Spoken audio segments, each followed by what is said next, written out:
Hello student, welcome to my YouTube channel Arihant lecturer. जितने भी बच्चे क्लास 10th या 12th में हैं, ये वीडियो उनके लिए सबसे ज़्यादा इंपॉर्टेंट है प्यारे बच्चों, क्योंकि आज की इस वीडियो में हम बात करेंगे कि बोर्ड एग्जाम में आपको एग्जाम हॉल में आपको संदर्भ कैसे लिखना है और संदर्भ लिखने का सबसे बेस्ट तरीका क्या होता है।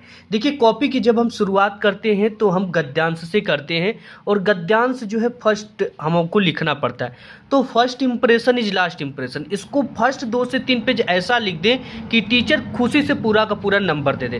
तो आज की इस वीडियो में हम बात करेंगे कि आपको संदर्भ प्लस व्याख्या, ठीक है, और एक प्रश्न आता है, इसका आंसर आपको कैसे लिखना है बोर्ड एग्जाम की कॉपी में।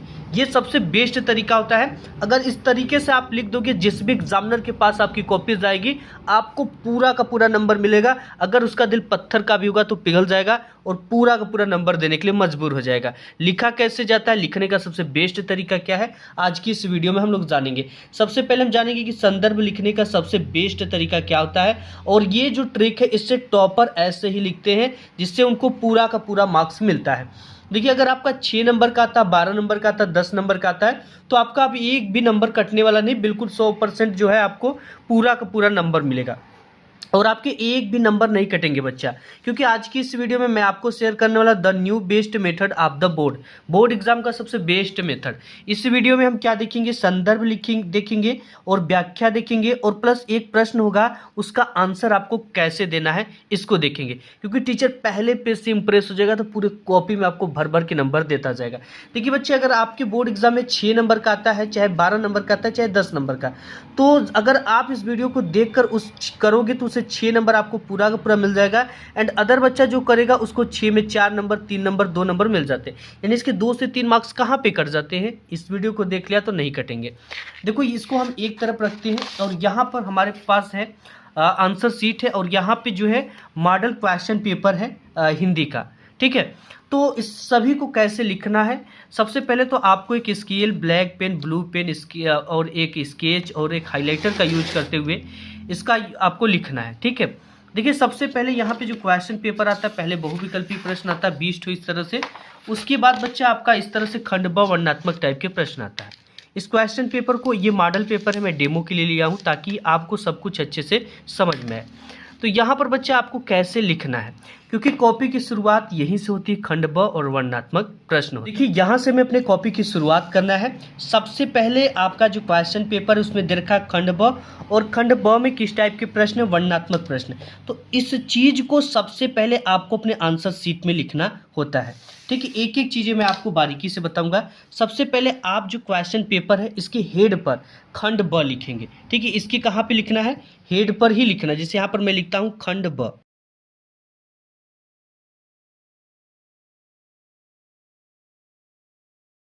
इस तरह से हमने लिख लिया। यहाँ पे ऊपर खंड ब के नीचे स्केल से आपको क्या करना है, डबल पाई खींच देना है। अब देखिए, यहाँ पर हमने खंड ब लिखा और इसके नीचे डबल पाई खींच दिया। अब खंड ब में किस टाइप के प्रश्न, वर्णनात्मक प्रश्न, तो इसे भी आपको ब्लैक पेन लेना है और यहाँ पे लिखना है वर्णनात्मक प्रश्न।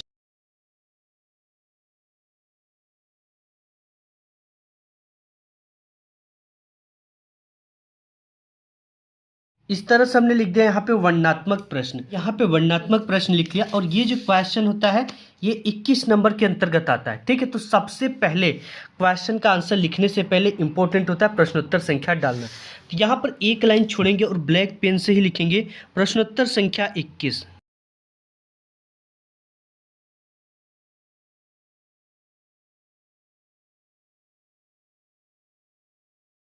अब यहाँ पर हमने लिख दिया प्रश्नोत्तर संख्या 21।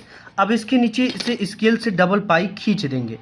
अब देखिए, हमने यहाँ पे डाल दिया प्रश्नोत्तर संख्या 21। अब इसके बाद एक चीज़ ध्यान देना है जो कि सबसे मोस्ट और इम्पोर्टेंट होता है, और बच्चे सबसे ज़्यादा बोर्ड में यही गलती करके आते हैं। यहाँ पे गद्यांश जो देता है एग्जाम में, आपका क्वेश्चन पेपर में 2 ठो देता है। एक तो ये दिया है और एक ये दिया है। इन दोनों में से किसी एक का आंसर आपको लिखना होता है, ठीक है। या तो आप इसको हल करिए या तो आप इसको हल करिए। लेकिन टीचर को कैसे पता चलेगा कि आपने किसका आंसर लिखा है, तो इसके लिए सबसे इंपॉर्टेंट चीज़ क्या है, यहाँ पे प्रश्नोत्तर संख्या लिखा, एक लाइन छोड़ेंगे और यहाँ पर लिखेंगे संकेत। अब देखिए, संकेत में आपको क्या लिखना है, यहाँ पे आपको ये जैसे गद्यांश का शुरू के 1 से 2 अक्षर और लास्ट के 1 से 2 अक्षर आपको लिखना है। इससे एग्जामिनर को आसानी से पता चल जाएगा कि आपने किस गद्यांश को हल किया। इसका शुरू के 1 से 2 अक्षर क्या है? अश्वारोही पास। ठीक है, तो यहाँ पे हम क्या लिखेंगे? अश्वारोही पास।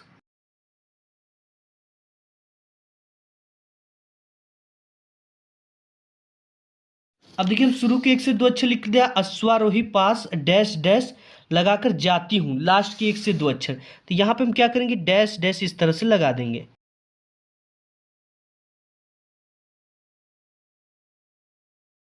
ये हो गया जाती हूँ। ठीक है, अब देखिए इसके बाद आपको क्या करना है?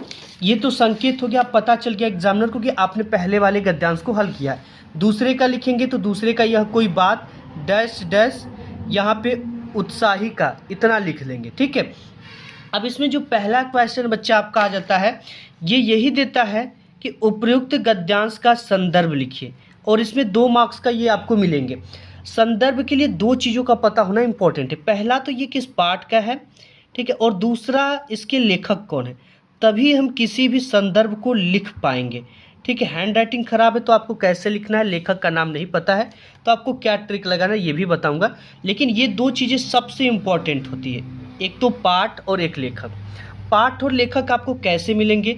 आपको इसको पढ़ना है, जब आप इसको पढ़ोगे तो कुछ ऐसे शब्द मिलेंगे जो आपने उस पाठ से रिलेटेड सुना होगा। जैसे अश्वारोही जो आता है ये ममता वाले पाठ में आता है। ठीक है, जैसे आजीवन खोदे जाने के डर से भयभीत थी, तो ये जो है ये ममता नामक पाठ से। तो इसका शीर्षक जो मिल गया बच्चा, ये क्या मिल गया? ममता। और ममता जो पाठ है ये इसने लिखा है, इसके राइटर कौन है? इसके राइटर है जयशंकर प्रसाद। जयशंकर प्रसाद जी हैं। ठीक है, अब देखिए आपको इन 2 चीज़ें तो पता हो गया, आप संदर्भ आंख बंद करके लिख लोगे। सबसे पहली चीज़ काम आपको क्या करना है? ब्लैक पेन लेना है, एक लाइन का गैप करते हुए यहाँ पे जो संदर्भ होता है ये पहले नंबर पे होता है। यही बच्चे मिस्टेक कर देते हैं, ये डालना ही भूल जाते हैं। यहाँ पे पहला नंबर आपको इस तरह से डालना है। डालने के बाद आपको क्या यहाँ पे हेडिंग डालना है? संदर्भ। यहाँ पे संदर्भ हेडिंग डालने के बाद स्केल से डबल पाई इसके नीचे खींच देना है। यहाँ पर देखिए हमने ब्लैक पेन से संदर्भ हेडिंग और इसके नीचे डबल पाई इस तरह से खींच दिया और पहला नंबर डाल दिया। अब यहाँ पर हमें लिखना कैसे है? यहाँ पे लिखेंगे कि प्रस्तुत गद्यांश हमारी पाठ्यपुस्तक, इतना आपको लिखना है।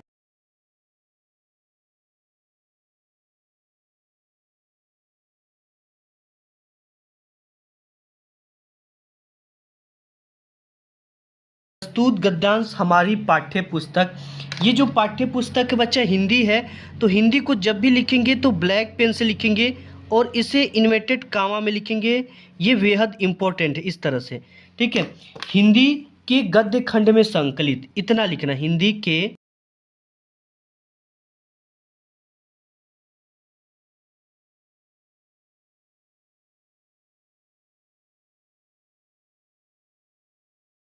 हिंदी के गद्य खंड में संकलित, ये किस पाठ से लिया गया बच्चा? हमने आपको बताया कि ये ममता नामक पाठ से लिया गया है। तो इसको इन्वर्टेड कामा में शीर्षक को ब्लैक पेन से लिखते हैं। तो यहाँ पे लिखेंगे ममता नामक पाठ से या नामक शीर्षक से लिया गया है।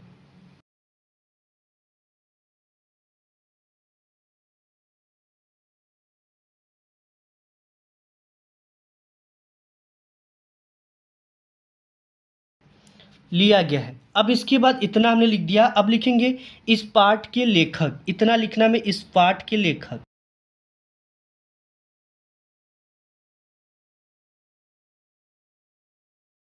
बच्चों इस पाठ के जो लेखक है हमने आपको पहले ही बताया कि वो जयशंकर प्रसाद जी हैं। तो जयशंकर प्रसाद को हमेशा किस में लिखेंगे? इन्वर्टेड कामा में लिखेंगे और ब्लैक पेन से लिखेंगे। जैसे यहाँ पे हमने लिखा जयशंकर प्रसाद। ठीक है, अब यहाँ पे हो गया जयशंकर प्रसाद जी हैं। ये पूरा आपका संदर्भ हो गया 2 नंबर के लिए। ठीक है, अब इसके बाद इसमें दूसरा चीज क्या देता है? देखिए दूसरे नंबर पे जब आप आएंगे इसमें तो ये दे रखा कि गद्यांश के रेखांकित अंश की व्याख्या कीजिए। व्याख्या किसकी करनी बच्चा, ये यहाँ पे कुछ शब्द दिखेंगे जैसे यहाँ से लेकर यहाँ तक, इसके नीचे इस तरह की एक रेखा, इस तरह की एक लाइन खींची गई है, इतना का ही व्याख्या में अपने शब्दों में करना होता है। फॉर एग्जाम्पल जैसे मैं आजीवन अपनी झोपड़ी के खोदे जाने के डर से भयभीत रही, तो यहाँ पे मैं आजीवन के लिए जिंदगी भर लिख सकते हैं, यानी इसका अर्थ बना बनाकर जो अपने शब्दों में कहा जाता है। मैं जिंदगी भर अपनी झोपड़ी के खोदे का मतलब खोदना का मतलब गिराना है, गिराए जाने के डर से भयभीत की जगह पे क्या लिखेंगे, डरी हुई थी। इतना ऐसे ही बना के लिखना है पूरा तो पूरा। तो देखिए यहाँ तक रेखांकित खींचा गया, तो इसकी व्याख्या में करना है। व्याख्या करने से भी ज़्यादा इंपॉर्टेंट क्या है, आपको एक क्वेश्चन करने के बाद एग्जाम हॉल में 1-2 लाइन का गैप करना, 2 से 3 लाइन का गैप करना है। और दूसरे नंबर पे देता है रेखांकित अंश की व्याख्या, तो आपको इस तरह से दूसरा नंबर यहाँ पे डालना है। डालने के बाद जरा ध्यान से देखना इस क्वेश्चन पेपर में बच्चा, यहाँ पे दे रखा रेखांकित अंश की व्याख्या, बिल्कुल मात्रा गलत नहीं होना चाहिए क्योंकि फर्स्ट पेज है, और इसी को देखकर रेखांकित अंश की व्याख्या आपको यहाँ पे लिखना है। ठीक है, तो यहाँ पे देखिए हम लिख देंगे रेखांकित अंश की व्याख्या।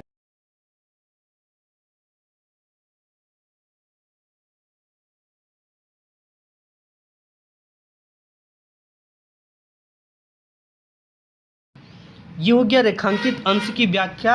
अब स्केल से इसके नीचे डबल पाई खींच देंगे। अब देखिए हमने यहाँ पे डाल दिया रेखांकित अंश की व्याख्या, इसके नीचे डबल पाई खींच दिया। अब इसमें लिखेंगे क्या, देखिए रेखांकित अंश की व्याख्या लिखने से भी ज़्यादा इंपॉर्टेंट है, एक लाइन लिखना है। क्या लिखना, प्रस्तुत गद्यांश में लेखक कहता है कि, इतना आपको ज़रूर लिखना है। क्या लिखना है कि प्रस्तुत गद्यांश में लेखक कहता है कि, किसी भी गद्यांश को आप लिखो, ये जरूर लिखना है।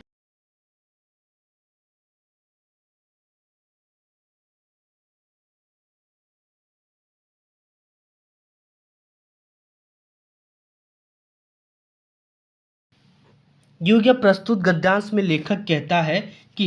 अब यहाँ पर आपको पूरा बात लिखना है। क्या लिखना है कि जो ममता नामक स्त्री है वो क्या है, स्त्री कहती है कि, ठीक है, पूरा उसके द्वारा कही गई बातों को लिख देना। लिखना है ममता नामक स्त्री कहती है कि।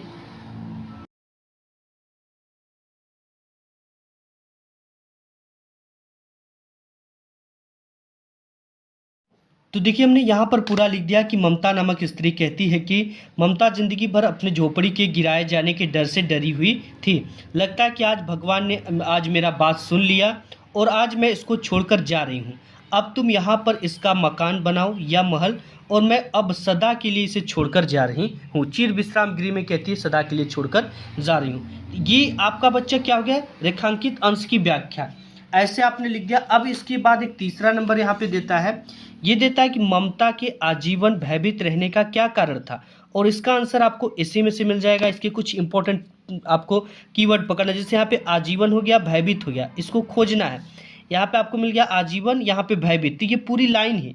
आजीवन अपनी झोपड़ी के खोदे जाने के डर से ममता डरी हुई थी या भयभीत थी। आपको यही पूरा लाइन ही लिख देना है। अब इसको कैसे लिखना है, इसके भी लिखने का एक तरीका होता है ताकि टीचर आपसे इंप्रेस हो जाए।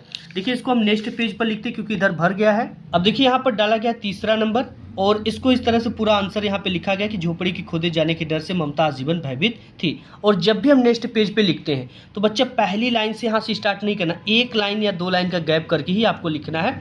ठीक है, अगर अब इसके बाद प्रश्नोत्तर संख्या 22 करना है तो 1, 2, 3 लाइन का गैप करके यहाँ से प्रश्नोत्तर संख्या 22 लिखेंगे। अब बात करते हैं कि अगर आपकी हैंड राइटिंग खराब है तो आपको कैसे लिखना है कि टीचर इंप्रेस हो जाए। देखिए सबसे पहले आपको इसी तरह से खंडबद्ध डालना है, वर्णनात्मक प्रश्न प्रश्नोत्तर संख्या 21। संकेत हमने बताया आपको कैसे लिखना है पहला। और देखिए पहला नंबर संदर्भ है, तो संदर्भ इस तरह से लिखा गया है जिसमें आपको हिंदी को ब्लैक पेन से इन्वर्टेड कॉमा में, शीर्षक को ब्लैक पेन से इन्वर्टेड कॉमा में, और इसके लेखक को ब्लैक पेन से इन्वर्टेड कॉमा में लिखा गया।